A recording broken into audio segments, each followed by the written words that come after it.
අපි අද බලමු භෝග වගාවක් අපි සිද්ධ කරද්දී මේ භෝග වගාවට බලපාන මේ භෝග වගාව සාර්ථකව අපිට සිද්ධ කරගන්න බලපාන දේශගුණික පරාමිතින් මොනවද කියලා. එතකොට මෙතනදී අපිට කතා කරන්න තියෙනවා දේශගුණික පරාමිතින් මොනවද, ඒවා මැනින්නේ කොහොමද, මොනවද ඒ වගේ තියෙන අපිට බලපෑම කියන එක ගැන.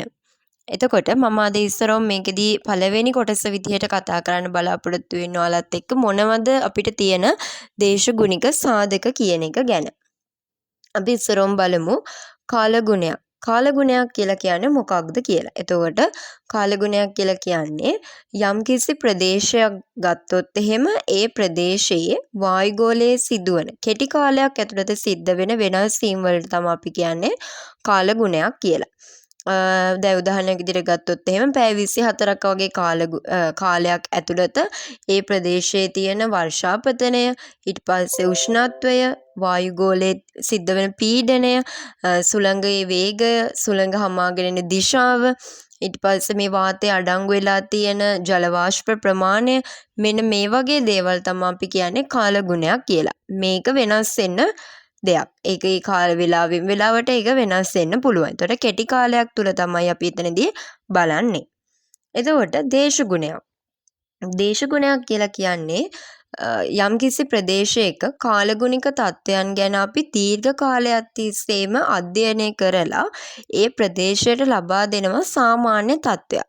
ඒකට අපි කියනවා දේශගුණයක් කියලා. එතකොට ඒ ප්‍රදේශයේ තිබ්බ වර්ෂාපතනය, ඒ ප්‍රදේශයේ තිබ්බ උෂ්ණත්වය, කොච්චර කාලයක් වර්ෂාපතනයක් පවතිනවද, කොච්චර කාලයක් උෂ්ණත්වයක් තියෙනවද, ඒකේ තියෙන සුළඟේ වේගය කොයි වගේද, මෙන්න මේ වගේ දේවල් පදනම් කරගෙන අපි දීර්ඝ කාලයක් තිස්සේ ඒ සම්බන්ධව අපි අධ්‍යයනය කරනවා. ඒ අධ්‍යයනය කරලා අවසානයේදී මේ ප්‍රදේශයේ තත්ත්වය මේකයි කියලා අපි ලබා දෙන දෙයකට තමයි අපි කියන්නේ ප්‍රදේශයේ දේශගුණයක් කියලා. ඒතර මේ දේශගුණයේ සාධක පදනම් කරගෙන ලංකාව කොටස් වලට බෙදලා තියෙනවා. දේශගුණික තත්ත්ව පදනම් කරගෙන. හරි. එතකොට දැන් අපි බලමු මොනවද අපේ භෝග වගාවට බලපාන දේශගුණික සාධක කියලා. ප්‍රධාන විදිහටම ගත්තොත් වර්ෂාපතනය. ඒතර අපි දන්නවා වර්ෂාපතනය කියන එක ගැන දන්නවා. ඒතර කොහොමද භෝග වගාවට ඒක බලපෑම් ඇති කරන්නේ කියන එක ගැනත් අපි ගොඩක් වෙලාවට දන්නවා. ඒ වගේම තමයි උෂ්ණත්වය. ඊට පස්සේ සුළඟ, සාපේක්ෂ ආර්ද්‍රතාවය සහ ආලෝකය කියලා අපිට ප්‍රධාන සාධකයන් 5ක් යටතේ අපි මේ ගැන සාකච්ඡා කරනවා. අපි බලමු එකින් එකට කෙටියෙන් වර්ෂාපතනයක් කියන්නේ. දැන් වර්ෂාපතනයක් කියලා කියන්නේ මොකක්ද? වර්ෂාපතනයක් කියලා කියන්නේ අපි දන්නවා ජලය වලාකුළු වල ඉඳලා ජල බිඳු විදිහට පොළවට පතිත වෙන එකට තමයි අපි කියන්නේ වර්ෂාපතනයක් කියලා. එතකොට මේ වර්ෂාපතනය ගත්තාම වර්ෂාපතනය අපිට මනින්න ඕන කරන, කියන්නේ අපි මනින්න ඕන මේක. එතකොට ඒ හා සම්බන්ධ උපකරණ අපිට තියෙනවා. මෙන්න මේ විදිහට අපි මේ සම්බන්ධ වැඩිදුරට ඉදිරියේදී කතා කරමු. ඊළඟට බලන්නකො උෂ්ණත්වය. එතකොට උෂ්ණත්වයක් කියලා කියන්නේ වායුගෝලයේ පවතින තත්ත්වයේ සිසිල් භාවය සහ උණුසුම් භාවය කියන එක තමයි අපි උෂ්ණත්වය. ඒ වෙලාවේදී තියෙන මේ සිසිලස සහ උණුසුම කියන දේ තමයි අපි එතනදී උෂ්ණත්වය කියලා කතා කරන්නේ.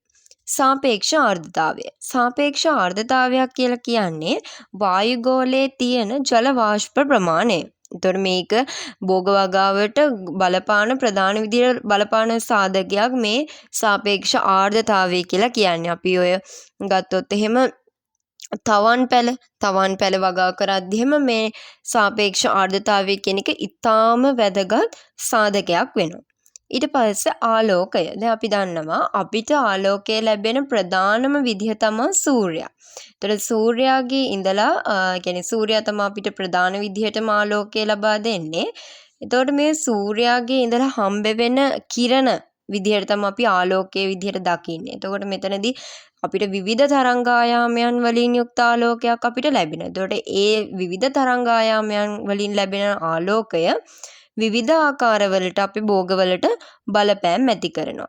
ඒතර අපි ප්‍රධාන විදිහට ආලෝකය ගත්තොත් එහෙනම් පාරජම්බුල කිරණ, දෘශ්‍ය, අදෝරක්ත මේ විදිහට ප්‍රධාන සූර්ය කිරණ වර්ග 3ක් අපිට පෘථුවියට ලැබෙනවා. එතකොට මෙන්න මේවා එක එක විදිහට තමා මිනිස්සුන්ට ඒ වගේම අපේ ප්‍රධාන විදිහටම භෝගවලට බලපෑම් ඇති කරන්නේ. එතකොට සාමාන්‍යයෙන් අපි ගත්තොත් එහෙම පෘථුවියට ලැබෙන ශක්තියෙන් 95ක වගේ ප්‍රමාණයක් අපිට හම්බ වෙන්නේ මේ කියපු කිරණ වර්ග තුනේ.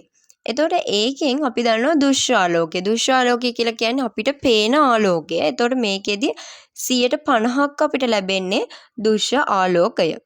දැන් අදෝරක්ත කිරණයි පාරජම්බුල කිරණයි කියලා කියන්නේ අපිට පේන්නේ නැහැ.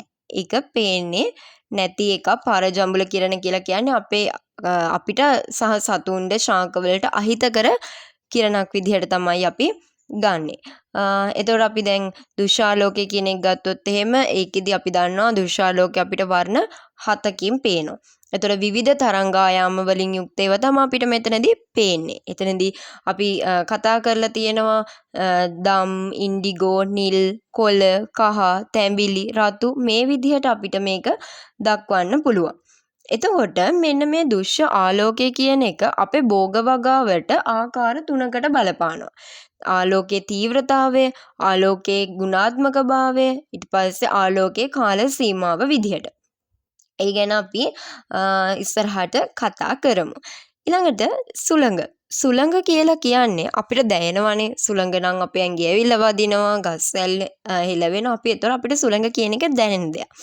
එතකොට සුළඟක් කියලා කියන්නේ වායුගෝලයේ එක් ස්ථානයක ඉඳලා තවත් ස්ථානයකට වාතය ගමන් කරන එකට තමයි කියන්නේ අපි සුළඟ කියලා. එතකොට මේ සුළඟ ගත්තාම අපි මේකේ වේගය මයින්නවා, දිශාව මයින්නවා.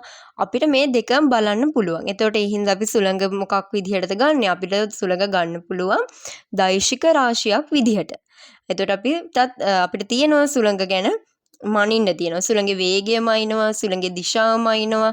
මේ දෙකම අපිට මයින්න තියෙනවා. දැන් මම උදාහරණයක් කිව්වොත් එහෙම සුළඟේ වේගය මයින්න අපි භාවිතා කරන එකක් තමයි අනිලමානී කියලා කියන්නේ.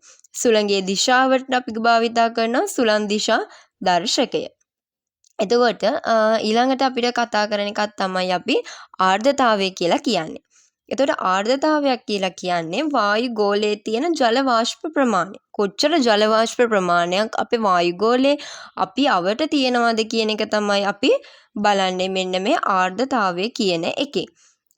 ඉතින් ඔන්න ඔය විදිහට මේ ටික ගොඩක්ම වැදගත් පාරාමිතීන් විදිහට අපි ගන්නවා අපේ භෝග වගාවේදී. අපි ඉස්සරහට බලමු කොහොමද මේ දේවල් අපේ භෝග වගාවන් වලට බලපාන්නේ සහ අපි කොහොමද මේවා මැනගන්නේ, අපි මොනවද ඒ සඳහා පාවිච්චි කරන උපකරණ කියන එක ගැන.